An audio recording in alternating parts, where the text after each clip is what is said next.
Sir अन्याय है। अगर हम अपनी खेती बाड़ी की जमीन पर नील अफीम उगाएंगे तो अनाज किस पर बोएंगे? और इन फसलों की सिंचाई भी बहुत पानी लगता है, नहरें तालाब सूख जाएंगी। इस बात की चिंता तुम लोग मत करो, मैं बैठा हूँ भलाई करने के लिए। जब तक फसल तैयार नहीं होगी मैं तुम्हारे परिवार का पेट भरवाऊंगा और फसल बेचने के बाद मैं गांव में सिंचाई के लिए तुम्हारे खेतों तक नहर का पानी पहुंचाऊंगा। भोले भाले किसान ठगी जमींदार के झांसे में आ जाते हैं, क्योंकि उन सब की जमीन जमींदार के जब्त थी। इसीलिए जमींदार की शर्त मानने के सिवा कोई दूसरा चारा नहीं था। सबने नीरस मन से विषैले नील अफीम की खेती की। जमींदार बरसों से इसी प्रकार मखाना गांव के निवासियों का शोषण करता था। किसानों, कुम्हारों, बढ़ई से लेकर कोई भी उसकी दादागिरी से बचा नहीं था। अजी आ गए आप, खाना परोसूं? हाँ, बड़े जोर की भूख लगी है, परोस दो। सरला मुरझाए दिल से नमक चावल परोसती है। भूख से बेहाल कमलेश जैसे ही एक दो कौर खाता है, कंकर मुंह में आ जाता है। सरला चावल चुने नहीं थे क्या? आज फिर कंकर ही कंकर आ रहे हैं।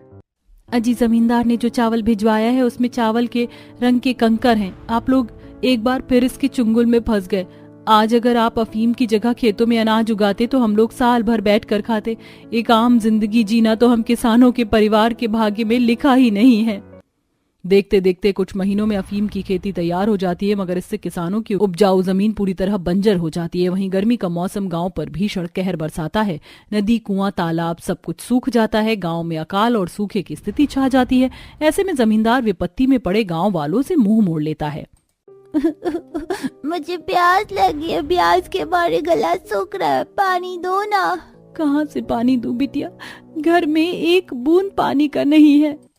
कल तक जहां मखना गांव हरा भरा और खुशहाल था, आज उस गांव की धरती बंजर हो चुकी थी। साथ ही पूरा गांव भुखमरी से जूझ रहा था। इसी बीच जमींदार हरिया की जमीन छीन लेता है। हरिया जिंदगी से हार कर पेड़ से लटक कर फांसी लगा लेता है। सीता फूट फूट कर रोती है।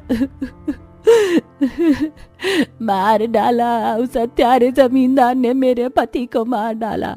अरे जमींदार, तुझ पर आए पड़ेगी, तू कभी सुखी नहीं रहेगा। आग बबूला जमींदार बूढ़ी सीता के बाल पकड़ लेता है। अबे ओ सठियाई बुढ़िया, चली जा यहाँ से, वरना टैटू दबा दूंगा।